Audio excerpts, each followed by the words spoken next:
Welcome, everyone, to the Fantasy Phoenix podcast, here to give you tips for NBL SuperCoach. Let's jump straight in and review round 15.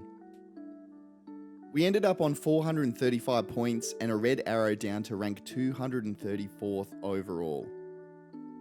Pretty disappointing considering I decided to go a little bit risky and use my final boost to bring in Anthony Lamb. It looked good until the Breakers forgot how to play basketball in that final game against the Kings. That embarrassing performance was the difference between us having a good week and the week that we ended up having because I put the captaincy on Lamb. Well, at least he can stay in the side for the rest of the year now. Moving on to this week, and there's plenty of news that impacts our teams. For Cairns, Wardenberg is confirmed to miss at least the first game with the concussion protocols, and Bobby Clintman is also looking to miss their clash with the Illawarra Hawks due to illness. Speaking of the Hawks, they've signed former DP and South East Melbourne captain Kyle Adnam as an injury replacement player for Dan Greeter for the rest of the season. As of recording, he's not in the game just yet, but with the Hawks having the best run and Adnam likely the backup PG, I'll be strongly looking at him, pending his price of course. Gary Clark is also clear to play this round, and there aren't any signs of an incoming suspension. Hopefully that stays the same. Moving across to the Phoenix, and Big Sauce is out for at least their first game of the round with that knee issue. Adelaide have also announced that Jacob Wiley misses the entire round with a heel complaint, and Trenton Flowers again won't be suiting up this week. With those injuries, obviously there's going to be some improvements to the minutes, hopefully, and performance of the Gack brothers and someone like an Isaac Humphries. This week marks the start of the fourth quarter of the first ever NBL season of SuperCoach.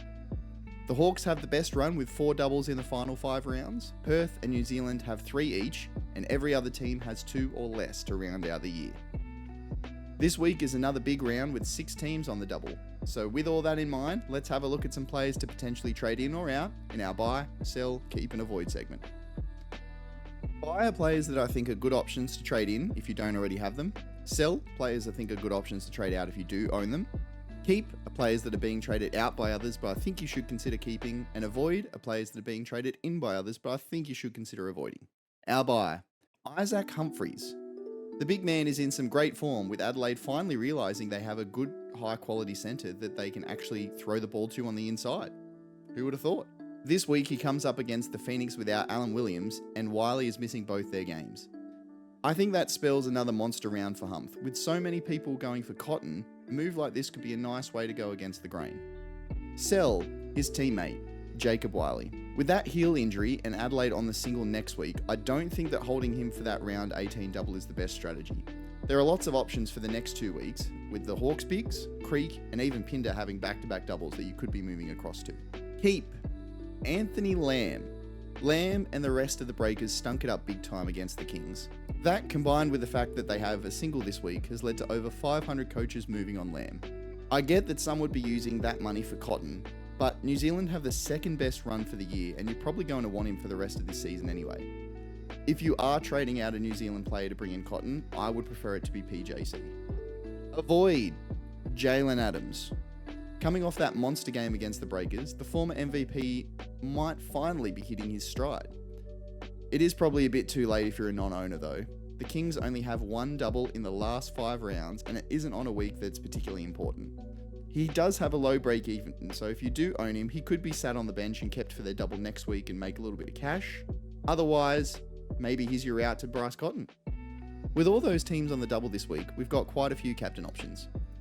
The top 4 guys I'd be looking at are Isaac Humphries, Gary Clark, Mitch Creek, and of course, Bryce Cotton. Humphries should go large against a dry, sourceless South East Melbourne, and he balled out against the Hawks on New Year's Eve, so that matchup won't scare him either. Gary Clark has been a very solid performer, and as long as he doesn't have any suspensions incoming, is a great captaincy option. Mitch Creek did all he could against Perth, and once again the load is going to fall heavily on him this week, which includes a matchup with his former team. Finally, Bryce has just been in scintillating form. He will be highly owned, and he will be very highly captained, so if you want to play it safe, you're probably going to have to go with Bryce Cotton. As mentioned a bit earlier, trades last round ended up being somewhat disappointing. I used the final boost and traded out Patrick Miller, Jalen Galloway, and Jonah Bolden for Gary Clark, Anthony Lamb, and Lockie Olbrich. 3 season keepers and 2 weekly captain options was something that was really enticing. The Kings guys had poor weeks and Clark was great. The main issue was Lamb, but we must look forward. This week was always going to be Adams up to Cotton, with one of the Cairns bench guys going down to raise the extra cash we needed. Unfortunately, Jacob Wiley, who I was going to be playing on court for Anthony Lamb this week, is now out, so we have to pivot a bit. The two directions now are either Wiley down and Adams to Cotton, meaning that I'll have to play Lamb on a single or Bull Qual. The other option is fading Cotton and going Adams to one of the Hawks guards and Wiley up to, say, an Isaac Humphries type, keeping my round 18 option for the extra 36er.